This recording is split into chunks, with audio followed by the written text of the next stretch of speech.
할렐루야. 오늘 하나님 말씀 히브리서 7장 11절부터 19절까지 말씀입니다. 히브리서 7장 11절부터 19절의 말씀. 자, 같이 합독합니다. 레위 계통의 제사 직분으로 말미암아 온전함을 얻을 수 있었으면 백성이 그 아래서 율법을 받았으니 어찌하여 아론의 반차를 쫓지 않고 멜기세덱의 반차를 쫓는 별다른 한 제사장을 세울 필요가 있느냐. 제사 직분이 변역한즉 율법도 반드시 변역하리니 이것은 한 사람도 제단 일을 받들지 않는 다른 지파에 속한 자를 가리켜 말하는 것이라. 우리 주께서 유다로 쫓아나신 것이 분명하도다. 이 지파에는 모세가 제사장들에 관하여 말한 것이 하나도 없고 멜기세덱과 같은 별다른 한 제사장이 일어난 것을 보니 더욱 분명하도다. 그는 육체에 상관된 계명의 법을 쫓지 아니하고 오직 무궁한 생명의 능력을 쫓아낸 것이니 증거하기를 내가 영원히 멜기세덱의 반차를 쫓는 제사장이라 하였도다. 전에 계명이 연약하여 무익함으로 패하고 율법은 아무것도 온전케 못할지니라. 이에 더 좋은 소망이 생기니 이것으로 우리가 하나님께 가까이 가느니라. 아멘. 할렐루야. 계속해서 이제 멜기세덱을 통해서 우리의 구원에 주러 오신 예수 그리스도에 대해서 계속 말씀을 지금 선포를 하고 있어요. 믿음의 조상 아브라함이 11조를 드렸던 제사장 멜기세덱은 신비로운 인물이에요.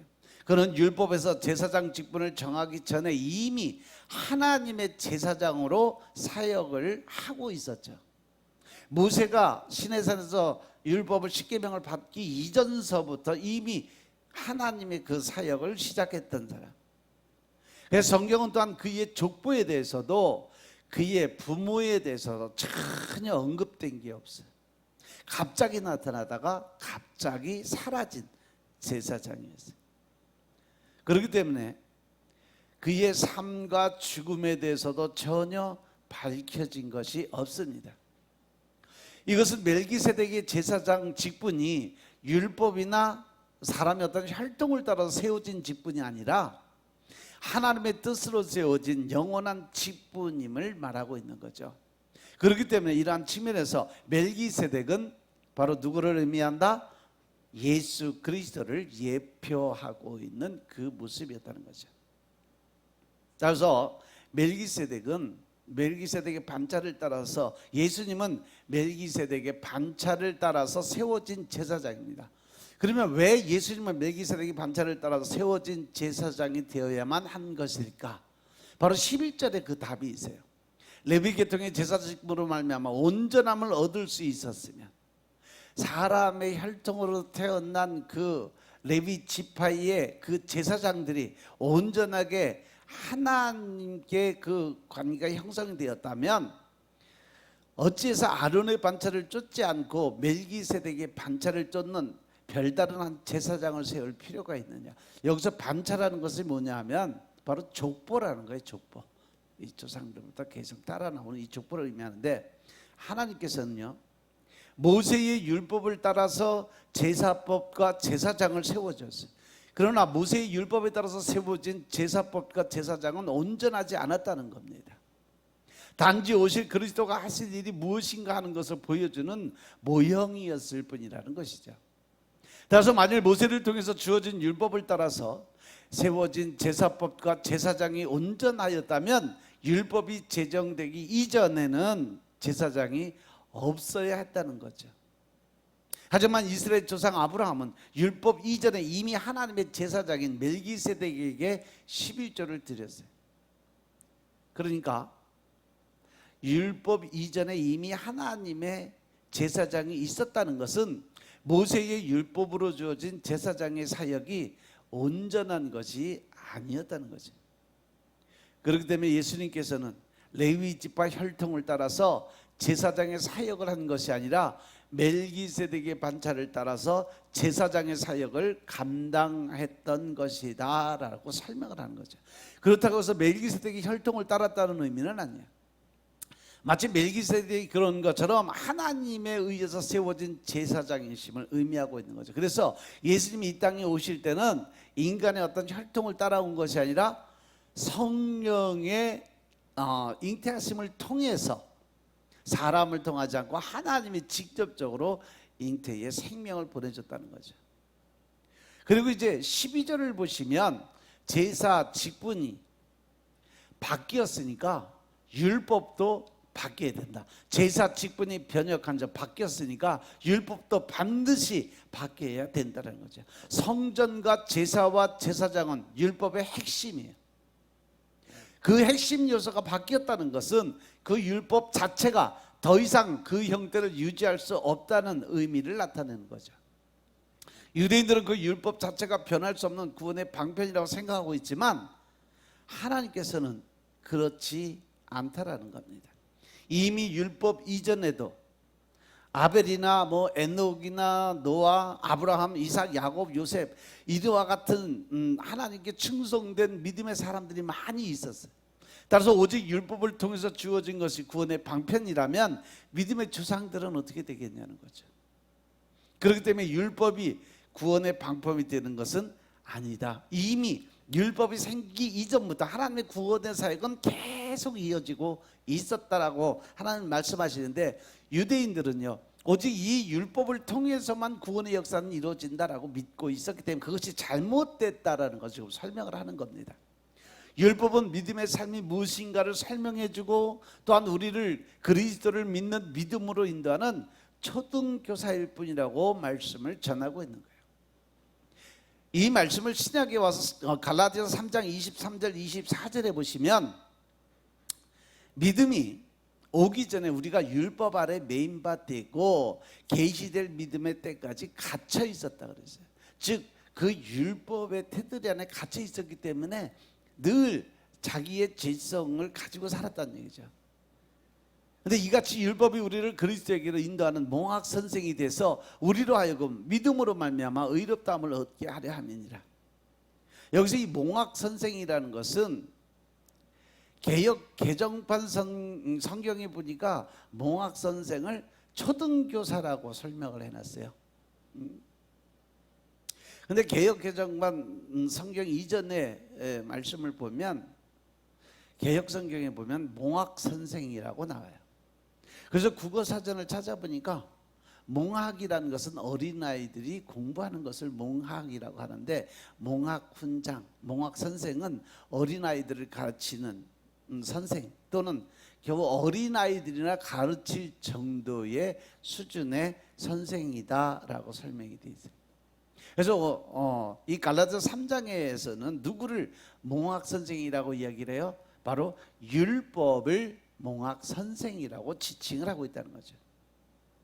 이 율법을 세상에서는 율법이나 계율이라는 말보다는 법률로 통칭하는데, 기독교에서는 법률과 율법을 분명하게 구분을 해놨어요. 율법은 모세, 오경, 창세기, 출애굽기, 레위기, 민수기, 신명기에 나오는 그것이 바로 율법이에요. 대표적으로 출애굽기 20장에 나오는 십계명을 들을 수 있는데, 이 율법은 모세가 시내산에서 40일 금식을 2번씩이나 하면서 하나님께 받아온 하나님의 법이에요. 이 모세는 십계명을 포함한 율법을 받아서 그 내용을 이스라엘 백성들에게 전달했어요. 모세의 율법을 보면 제일 먼저 생각하는 것이 뭐예요? 모세의 율법 안에는 눈에는 눈, 이에는 이 받은 대로 돌려준다. 이것이 가장 율법의 대표적인 그러한 말씀이에요. 눈에는 눈, 이에는 이.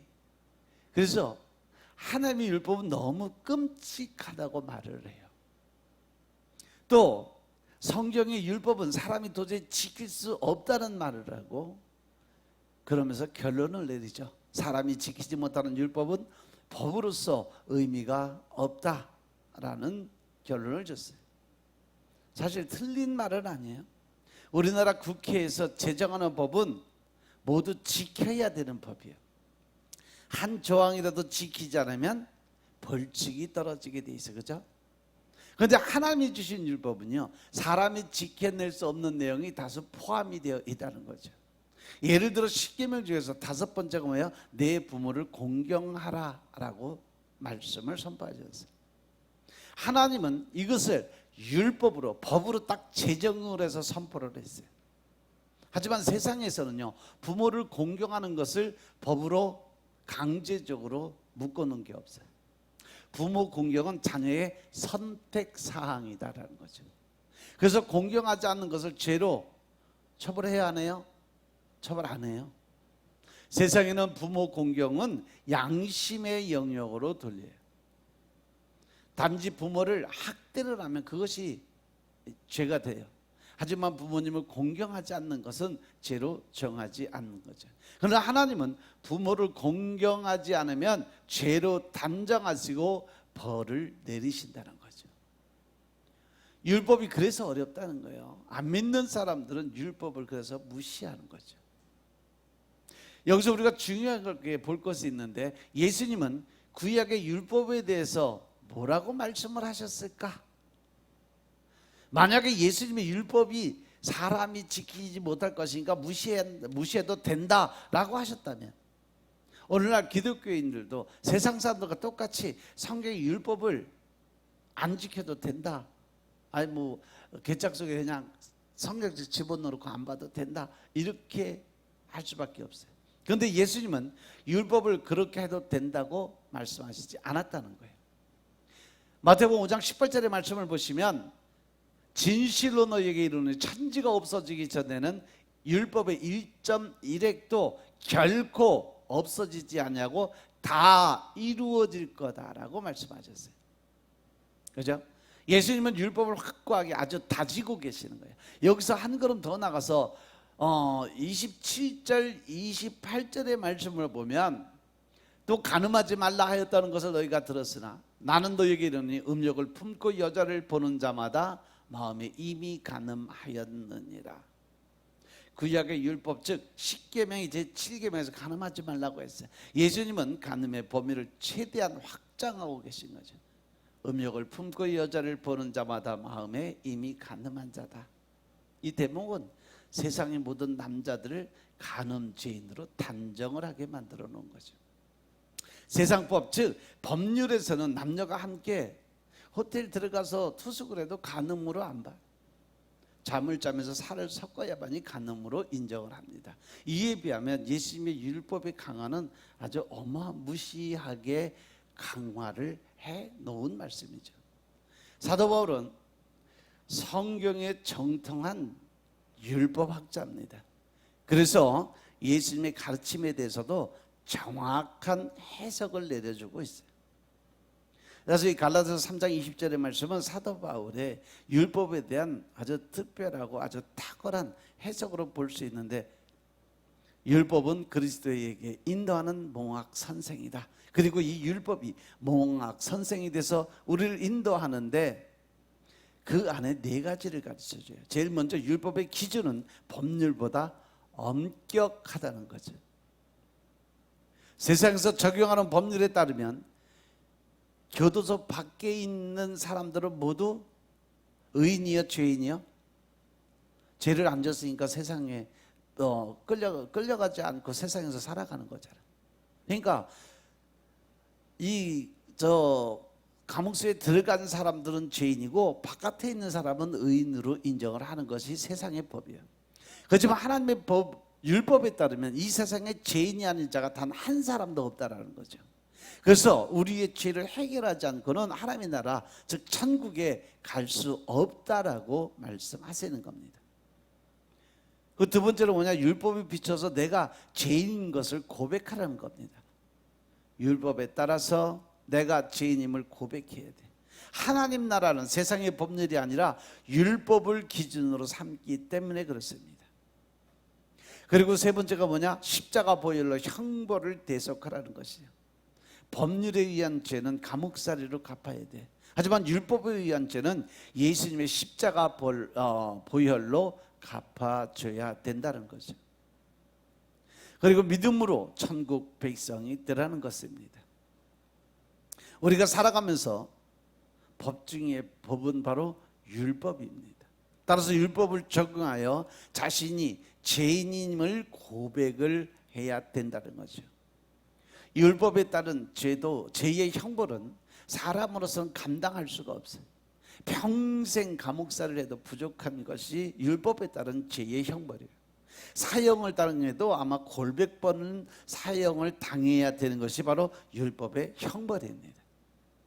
하나님이 이러한 죄의 형벌을 예수 그리스도의 십자가의 피, 즉 구속과 대속의 은혜로 인해서 대신 죽으신 대속의 은혜로 우리를 구해 주셨다는 거죠. 이 믿음으로서만 죄인이 구원을 받아 천국 백성이 될 수 있다는 것입니다. 이것이 하나님 나라의 구원의 섭리인 것임을 깨달으시기 바랍니다. 아멘. 아동 심리학과 그 김효연 교수가 쓴 책 중에 엄마의 마음이 자라는 시간이라는 책이 있어요. 거기서 보면 자녀가 자기를 싫어하고 자기를 거부할 것을 대비하라고 그래서 이것이 마음이 자라나는 것이다. 즉 다시 말해서 마음이 자라지 않는 엄마는 자녀가 엄마 싫다, 엄마 이게 나쁘다, 뭐 엄마 이렇게 안 좋다 이런 얘기를 하면 대번 화를 버럭 낸다는 거죠. 그런데 마음이 성숙한 엄마는 자녀가 때로는 엄마를 싫어하고 또 욕하고 대들어도 그렇게 할 거란 것을 미리 알고 대비하는 사람이 바로 마음이 성숙한 그러한 엄마라는 거죠. 그래서 마음이 충분하게 자란 사람들은 누가 나쁘다고 얘기를 해도 말을 해도 화를 내지 않아요. 마음이 자란 사람은 너는 죄인이야라고 말을 하더라도 그 뜻을 헤아릴 줄 안다는 거죠. 그러면 율법이 모학 선생이 돼서 우리에게 하는 말씀이 뭐냐? 세상에 죄인이 아닌 자는 단 한 사람도 없다. 너는 죄인이다. 이렇게 말을 해요. 그런데 이 말씀을 들으면서 마음이 덜 자란, 준비되지 않은 사람은 이 말에 버럭 화를 내죠. 내가 왜 죄냐? 세상에 나만큼 착하게 사는 사람에서 나와보라고 그래. 나는 법 없이도 살 사람이야. 이렇게 오히려 화를 내죠. 그러나 마음이 자란 사람은 그 말을 통해서 나 자신을 돌아보고 자기 성찰을 할 줄 아는 사람이 되어야 된다는 거예요. 이렇게 율법이 초등교사가 돼서 우리를 인도를 해요. 우리의 마음이 충분히 자랐다면 율법이 인도하는 대로 우리가 능히 따라갈 수 있어요. 예수를 믿는 믿음으로 인한 핍박을 능히 이겨낼 수 있는 것입니다. 이 말씀은 율법은 초등교사로 우리의 한계를 보여주는 역할을 한다는 거죠. 율법의 방법으로는 우리가 구원을 받을 수 없다는 것을 말하는 것이, 다시 말하면 사람의 노력으로 스스로 자기를 구원할 수 없다. 즉 인간의 노력으로는 구원에 이를 수 없다는 것을 가르쳐주고 있다는 거죠. 그렇기 때문에 예수님은 율법 아래 머물 수 없기 때문에 율법 아래에 있는 레위 지파가 아니라 유다 지파를 통해서 이 땅에 오셨다는 거예요. 그래서 보면 13절부터 15절에 보면 이것은 한 사람도 제단 일을 받들지 않는 다른 지파에 속한 자를 가리켜 말한 것이다라고 얘기하면서 우리 주께서 유다로 쫓아나신 것이 분명하도다. 이 지파에 모세가 제사장 되어서 말하는 것이 하나도 없고 멜기세덱과 같은 별다른 한 제사장이 일어난 것은 더욱 분명하다라고 설명을 해놨어요. 율법을 따라서 볼 때 제사장의 가문은 레위 지파죠. 그런데 예수님은 율법을 따라서 레위 지파의 혈통으로 오지 않으시고 유다 지파의 혈통으로 이 땅에 오셨어요. 왜냐하면 성경은 지속적으로 구원자가 오실 분이 바로 누구를 통해서 온다 그랬어요? 유다 지파를 통해서 이 땅에 올 것을 예언을 계속해서 구약 내내. 그리고 예수 그리스도는 약속대로 유다 지파의 혈통을 가진 마리아를 통해서 이 땅에 오셨고, 물론 마리아의 남편인 요셉도 유다 지파의 후손이에요. 이것을 통해서 보여주는 것은 혈통과 무관하게 하나님께서 부르셔서 세워졌음을 말씀하고 있다는 거죠. 그때 당시 유대인 그리스도인들은요, 일시적인 것을 붙잡고 영원한 것을 놓으려 하고 있었어요. 즉 일시적인 것은 바로 유대의 율법이에요. 유전적인 율법. 그 율법을 믿고 영원한 그 생명의 말씀인 하나님 예수님의 말씀은 뒤로 하고 있었다는 거죠. 그렇기 때문에 히브리 저자가 무엇이 일시적인 것이고 무엇이 영원한 것인가를 레위 지파와 멜기세덱을 통해서 설명을 해주는 거예요. 따라서 우리도 이 시간에 돌아봐야 될 것은 우리의 일시적인 것을 붙잡기 위해서 영원한 것을 놓치고 있지 않은지 한번 돌아보시기 바랍니다.